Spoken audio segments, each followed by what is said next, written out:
찬송 부르겠습니다. 321장입니다.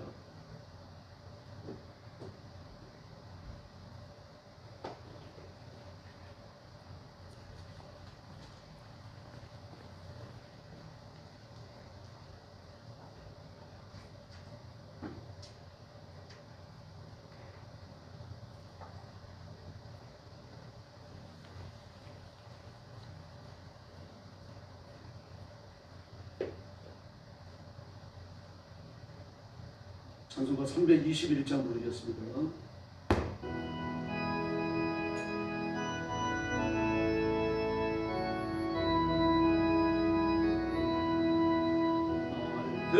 대속하신 예수께 생명 모두 드리니 늘 진실하게 앞서서 내 구주 예수여 구주이 살리라 기뻐할 양 없으리 갈 길 인도하소서 내 구주 예수여 날 구원하신 예수를 평생 의지하오니 날 영접하여 주옵소서 내 구주 예수여 나 구주이 살리라 기쁨할 양 없으리 갈 길 인도하소서 내 구주 예수여 주 십자가에 달리사 자유하게 했으니 몸과 마음을 주 위에 다 쓰게 하소서 나 구주이 살리라 기뻐할 양 없으리 갈 길 인도하소서 내 구주 예수여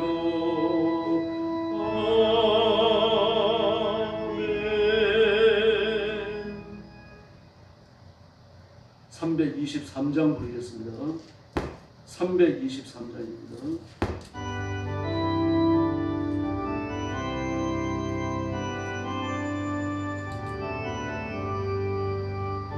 구름바다 나서니고 어디든지 가오리다 괴고나 즐거워나 저만 따라가오리니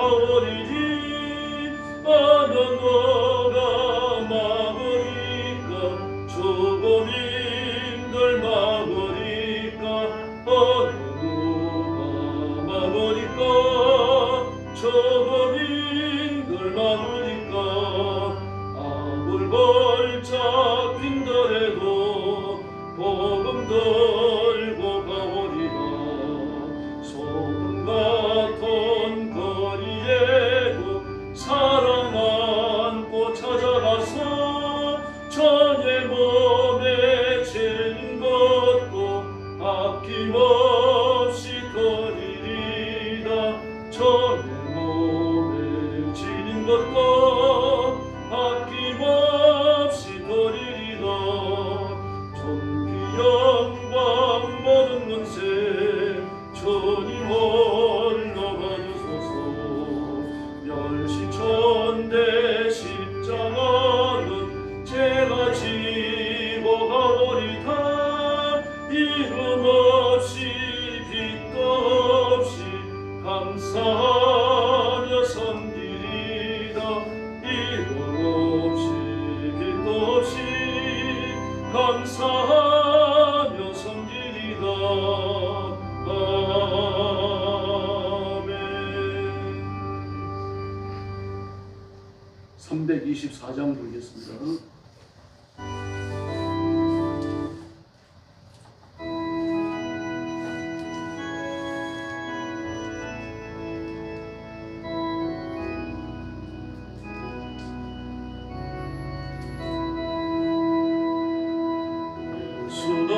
수다리라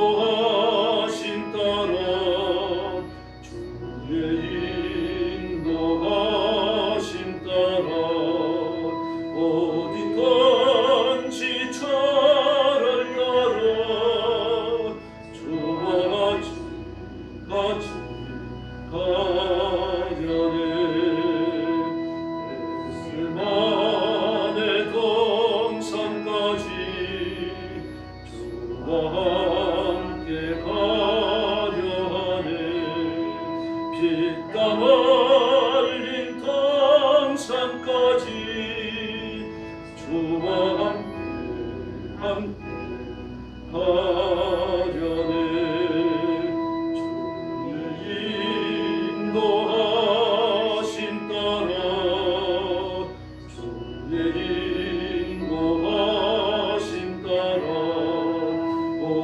어디든지 저를 따라 주와 같이 가려네 사절 부릅니다.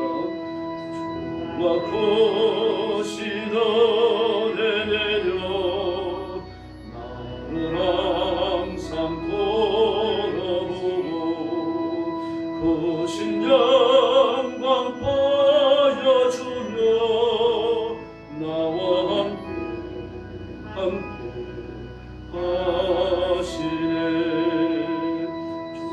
주의 인도하심 따라 주의 인도하심 따라 어디든지 주를 따라 주와 같이 가려네 할렐루야. 신앙 고백하겠습니다. 나는 전능하신 아버지 하나님 천지의 창조주를 믿습니다. 나는 그의 유일하신 아들 우리 주 예수 그리스도를 믿습니다.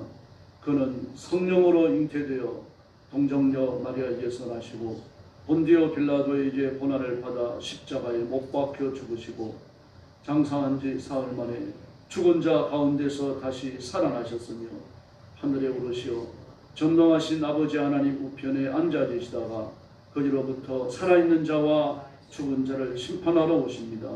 나는 성령을 믿으며 거룩한 공교회와 성도의 교제와 죄를 용서받는 것과 몸의 부활과 영생을 믿습니다.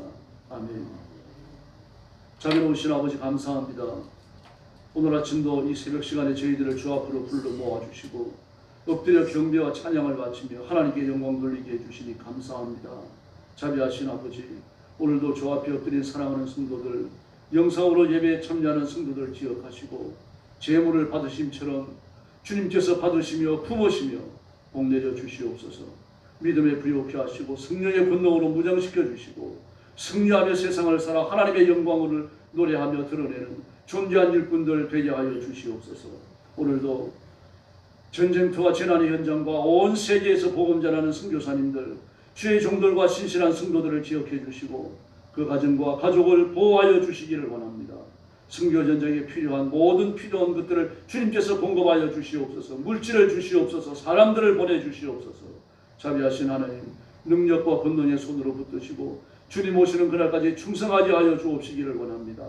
오늘 아침도 저희들이 말씀을 나눕니다.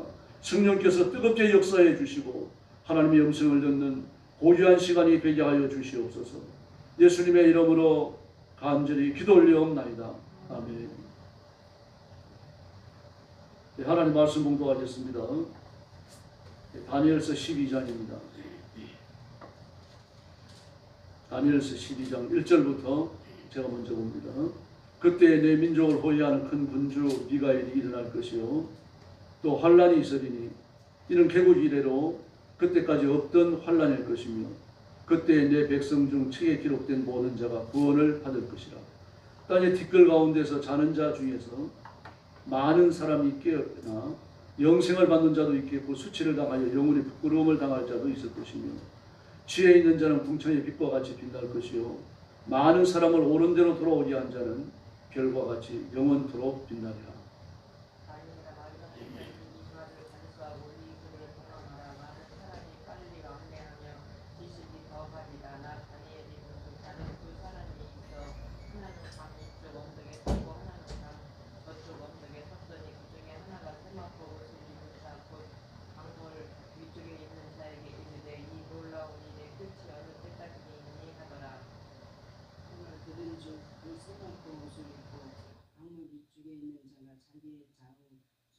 하늘을 향하여 영원히 살아계신 이를 가리켜 맹세하여 이르되 반드시 한때 그때를 반때를 지나서 성도의 권세가 다 깨지기까지 그렇게 되면 이 모든 일이 다 끝나리라 하더라. 내가 듣고도 깨닫지 못한지라 내가 이르되 내 주여 이 모든 일의 결국이 어떠하겠나이까 하니 그가 이르되 기니하다 갈지어다 이 말은 마지막 때까지 간수하고 봉함할 것임이니라. 많은 사람이 연단을 받아 스스로 경멸하게 하며 희게 할 것이나 악한 사람은 악을 행하리니 악한 자는 아무것도 깨닫지 못하되 오직 지혜 있는 자는 깨닫으리라. 매일 드리는 제사를 폐하며 멸망하게 할 가증한 것을 세울 때부터 1290일을 지낼 것이요 기다려서 1335년까지 이르는 그 사람은 복이 있으리라. 13절 같이 봅니다. 너는 가서 마지막을 기다리라.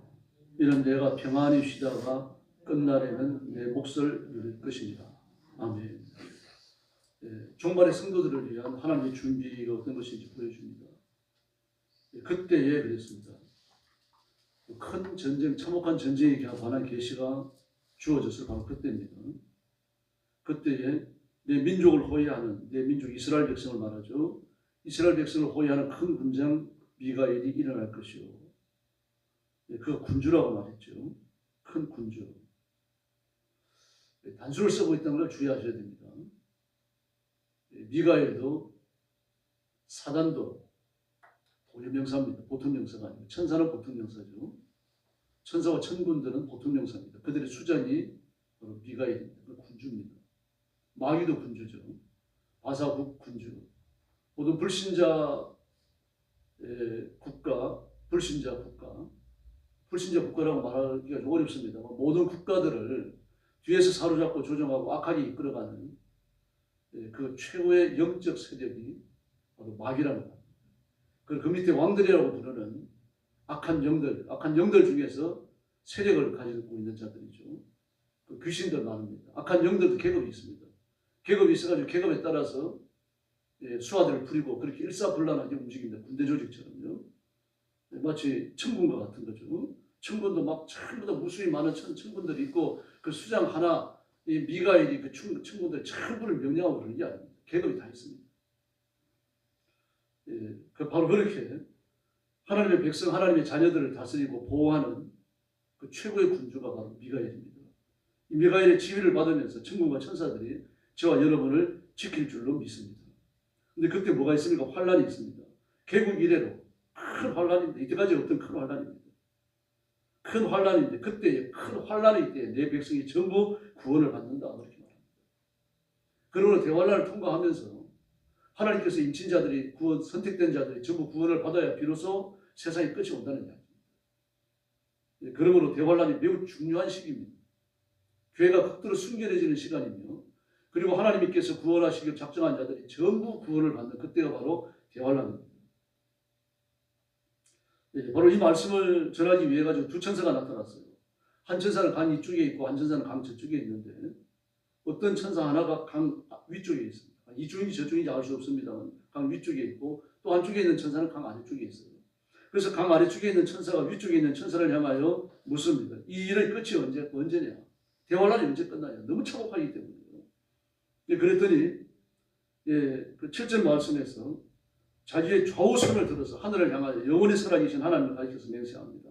반드시 한때, 두때, 반때를 지나서 성도들의 권세가 다 깨어지기까지 대환란이 이렇게까지 참혹하다는 거죠. 눈에 띄는 대로 성도들 다 죽입니다. 그리스도인 다 죽이고 눈에 띄는 대로 교회는 핍박을 받았어요. 지상의 교회라고 하는 교회는 하나도 남지 않을 때까지 계속됩니다. 다시 말해서 그리스도인들은요 공개적으로 처형을 당하는 그런 참혹한 시간이 열립니다. 이 시간이 길지 않죠. 마태복음 24장에 그 날들을 감하셨다라고 말씀하셨습니다. 바로 이때까지 성도의 권세가 다 깨어지기까지 기다리면 그때가 되면 성도들의 권세가 다 깨어지고 나면은 실제로 하반절에서 다 끝나리라. 끝나리라. 근데 하나님께 선택한 사람, 말씀을 깨닫는 사람, 이 사람은 어떻게 됩니까? 10절에 보니까 연단을 받아 스스로 정결하게 하며 그랬어요. 연단을 받아 스스로 정결하게 하며 대환란을 지나가면서 성도들이 스스로 정결해진다는 이야기입니다. 죄를 짓지 않고 그래서 숨어 살고 쫓겨다니고 말니까 생명의 위협을 받을지라도 절대 악과 교합하지 아니합니다. 끝까지 믿음의 승리를 지켜냅니다. 그러나 악한 자는 아무것도 깨닫지 못하고 더욱 악해진다라고 말했습니다. 그래서 11절에 보니까요. 매일 드리는 제사를 피하고 하나님의 성전에서 제사를 드리지 못하냐. 하나님이 교회에서 제사 드리지 말아라. 하나님 앞에 예배하지 마라. 교회에서 부처한테 빌 수도 있고 무당도 와서 구설할 수가 있고 다음에 점쟁이가 점을 칠 수도 있고 회교들이 교회를 사용할 수도 있고 이걸 다 수용해라. 다 수용 안 하고 교회를 이렇게 열어라. 뭐 이때가 되는 때부터 1290일이 지나갑니다. 3년 반이죠. 이때가 지나가면은 그때까지 기다리는 사람 1335일을 기다리는 사람 그 사람은 복이 있다고.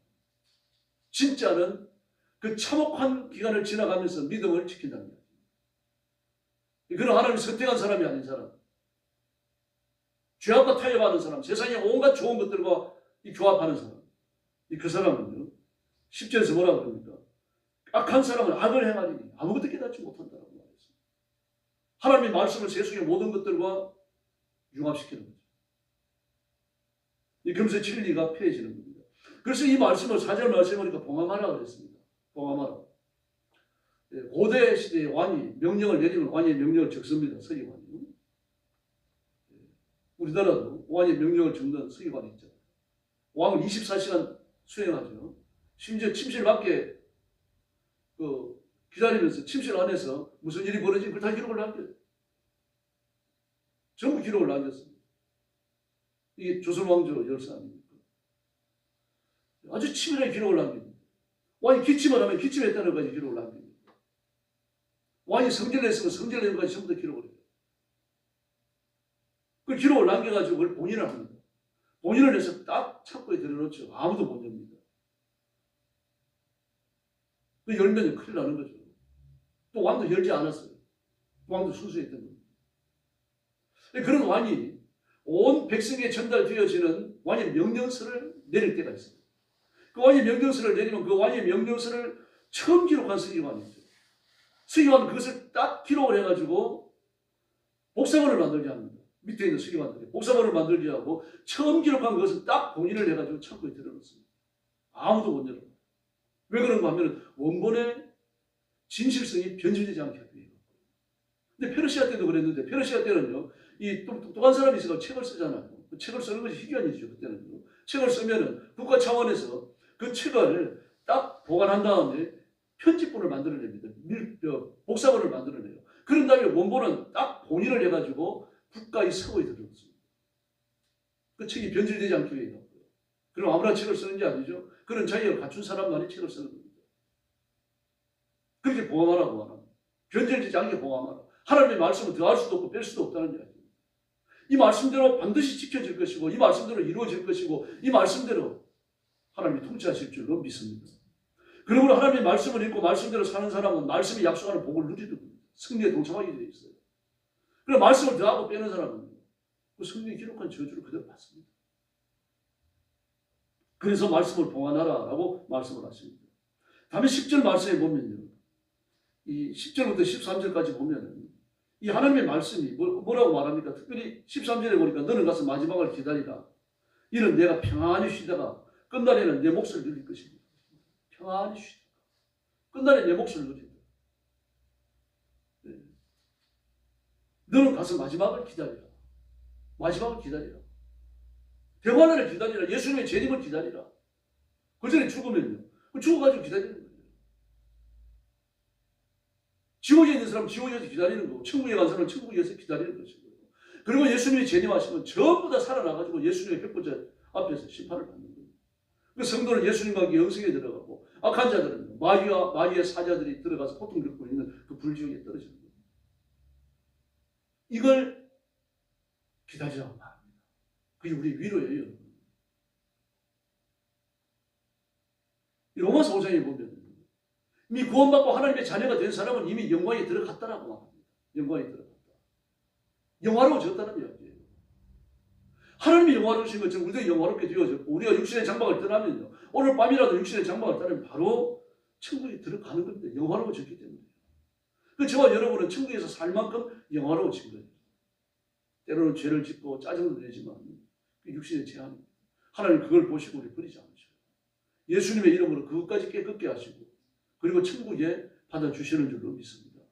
사실 그리스도인들의 장래는요, 잔처해야 합니다. 육신의 모든 괴로움을 벗고 영광에 들어가는 거 아닙니까? 찬송을 불러야 되고 하나님 앞에 영광을 돌려야 되고 그리고 가는 사람 사실 축하해 줘야 됩니다. 축하한다는 글을 원래 유족들을 위해서 쓰지 못하니까 그렇지만 유족들도 장래의 뜻을 깊이 깨달아야 돼요. 기독교의 장래를. 그래서 슬퍼하고 울기만 할 게 아닙니다. 막 어떤 사람은 너무 관을 붙잡고 울어가지고 막 장례식을 예배를 드릴 수 없을 정도로 우는 사람도 있어요. 그 천국에 대한 정확한 이해가 없어서 그래요. 아르헨티나 같은 곳은요, 그 장례가 축제입니다. 춤을 추고 기뻐하고 잔치를 열고 그래요. 물론 이제 그 사람들은 뭐 절반은 캐톨릭입니다만 개신교도 있습니다. 절반 캐톨릭이에요. 절반 넘을 겁니다. 캐톨릭 신자들이. 그래도 그 사람들이 그런 신앙을 가지고 있지만 장례에 대한 것은 성경적으로 이해하고 있어요. 우리가 성경적으로 장례를 이해해야 되는데 사실 우리가 못하고 있어요. 그리고 앞으로 장례식을 바꿔야 돼요. 침울하지 않아야 됩니다. 밝아야 됩니다. 장례식 분위기. 장례식 분위기, 장례식에 들어가면 야, 천국이 이렇게 있구나 이런 생각이 들어야 할 정도입니다. 그래서 너무 음침하고 어둠침침한 걸 하지 마시고 색을 좀 바꾸셔야 됩니다. 그리고 절대로 삼백옷 입지 말아요. 장례식에. 유언하세요 아이들에게. 삼백옷 입지 마시고 평소에 했던 깨끗한 옷 입으세요. 다 화장해요. 나 죽은 다음에 반드시 화장하라 그러고요. 얼굴 깨끗하게 화장하고 신발도 다 신으세요. 구두 다 신으세요. 구두 신으시고 장례에 입을 옷을 준비하세요. 미리. 뭐 원피스를 입으시든지 아니면 드레스를 준비해 놓으시든지 준비해 오시고 뭐 투피스를 준비하시든지 그리고 내 장례식은 이 옷 입혀요. 유언하시고요. 그리고 그렇게 관에 들어가셔요. 7개를 돈에 메고 이게 무슨 짓입니까? 이 땅에서도 하나님 은혜를 입고 하나님의 사랑 속에 살았는데 죽은 이후에 그 3배로 돈에 매갖고 되겠습니까? 여러분들 절대로 그렇게 장례식 하지 마시고 천국 환송입니다. 기쁨의 찬송을 불러야 됩니다. 뭐 요단강 건너가 만나리 이 찬송도 좋습니다만 더 힘있는 찬송이 많잖아요. 그 힘있는 찬송, 기쁨의 찬송, 마귀의 권세를 깨뜨리는 찬송. 우리가 죽는다고 하는 것은 마귀의 권세를 다 깨뜨렸다는 뜻이에요. 하나님의 저주가 완전히 이루어졌다는 뜻입니다. 이제 남은 건 영화로움밖에 없어요. 근데 우리는 어떻습니까? 아직도 고난의 길을 더 가야 돼요. 지난번 주무셔도 피곤하죠. 저도 어제 저녁에 그 윤석열 대통령에 대한 기사를 좀 보다가 갑자기 막 근심이 밀려오더라고요. 근데 근심할 게 아니다. 하나님 허락하셔서 일어난 일이니까 이 지옥에 타기에 나가야 된다. 그 생각이 들더라고요. 우리가 전부 다 짊어진 짐 아닙니까? 천국 가면 그런 짐이 없습니다. 앞으로 이제 내년쯤 되어지면요. 전 세계적 경제공황이 올 걸로 봅니다. 왜냐하면 트럼프가 관세를 올립니다. 진짜 올릴 겁니다. 관세 올리면 미국만 관세를 올리면 전 세계는 가만히 있겠습니까? 미국과 거래가 얼마나 많은데요. 그러면 미국이 관세를 올리면 전부 다 관세를 올릴 거 아닙니까? 관세를 올리면 물건값이 천정부지로 올라가요. 먹고 살 길이 없어집니다. 다 가난해져요. 관세를 올리니까 수입에 들어오는 거, 수출에 나가는 거 전부 값이 비싸죠. 그리고 안 삽니다. 안 사니까 어떻게 됩니까? 물건을 안 만들어내겠죠. 물건을 안 만들어내니까 공장이 문을 닫게 되어집니다. 사람들 돈 벌 길이 없어져요. 1930년대 미국의 경제공황이 그래 일어나가지고 온 세계를 덮쳐버리잖아요. 그때 미국의 관세가 17.3%였어요. 올리니까 유럽도 올렸잖아요. 그렇게요. 그러면서 막 전 세계가 경제공황에 빠져버렸습니다. 아마 똑똑한 사람들이 많으니까 미국에서 트럼프에 못하게 할 겁니다. 그래도 올린다면요. 그때 심각해져요. 중국 관세를 막 뭐 60% 올린다 그러는데 그럼 중국이 가만히 있겠습니까? 그 미국에 수출하면서 손해보는 관세만큼을 다른 데 더 끌어들여야 될 거 아닙니까? 그러니까 비싼 것을 팔 수밖에 없어요. 이러면요. 전 세계를 감싸고 도는 이 경제의, 무역의 유통 경로 자체가 타격을 합니다. 그래서 지금 트럼프를 연구하는 사람들은 빨리 주식을 빼고 현금으로 갖고 있어. 지금 그렇게 가르치고 있어요. 이제 두고 보십시오. 기도하면서. 예. 어쨌든 우리가 다 기도할 문제입니다. 하나님 트럼프를 통해 뭔 일인가를 또 하시겠죠. 좋은 일들이 일어나기를 기도하고 우리나라도 평안을 속히 되찾아야 됩니다. 오늘 새벽에 이런 문제를 놓고 좀 기도하십시다. 그래서 하나님 손에 붙들려서 고귀하게 쓰임받는 귀한 종들이 되기를 예수님의 이름으로 축원합니다. 자비로우신 아버지 하나님 감사합니다. 오늘 아침도 엎드려서 종말에 일어날 이 교훈을 또다시 배웠습니다. 우리가 다니엘서를 반복해서 읽게 하시고 다니엘서를 읽으면서 종말에 대한 신앙을 우리가 굳건히 가지도록 도와주옵시고 이 세상의 역사가 다가 아니라 천국에도 간다는 사실을 깨닫게 하여 주옵시고 내가 60만 있는 게 아니라 영혼도 있다고 하는 사실을 24시간 잊지 않고 살아가도록 주께서 역사하여 주옵소서. 그래서 육신의 필요에 대응하는 사람이 아니라 영적 필요에 대응하는 사람, 하나님의 통치와 하나님의 준비에 대응하는 깨어있는 그리스도인들이 되게 하여 주시옵소서. 우리나라의 평안과 온 세계적 평안을 주님께서 주도하여 주시고 주님께서 허락하여 주시옵소서. 오늘 새벽도 기도의 새 능력 주시기를 원하옵고 예수님의 이름으로 간절히 기도 올려옵나이다. 아멘. 지금 가르친 기도 드리겠습니다. 하늘에 계신 우리 아버지, 아버지의 이름을 거룩하게 하시며 아버지의 나라가 오게 하시며 아버지의 뜻이 하늘에서와 같이 땅에서도 이루어지게 하소서. 오늘 우리에게 일용할 양식을 주시고 우리가 우리에게 잘못한 사람을 용서하여 준 것 같이 우리 죄를 용서하여 주시고 우리를 시험에 빠지지 않게 하시고 악에서 구하소서. 나라와 권능과 영광이 영원히 아버지의 것입니다. 아멘. 합심 기도하겠습니다. 자비하신 아버지 하나님 감사합니다. 오늘 아침도 주 앞에 선택되어 기다립니다. 사랑하는 성도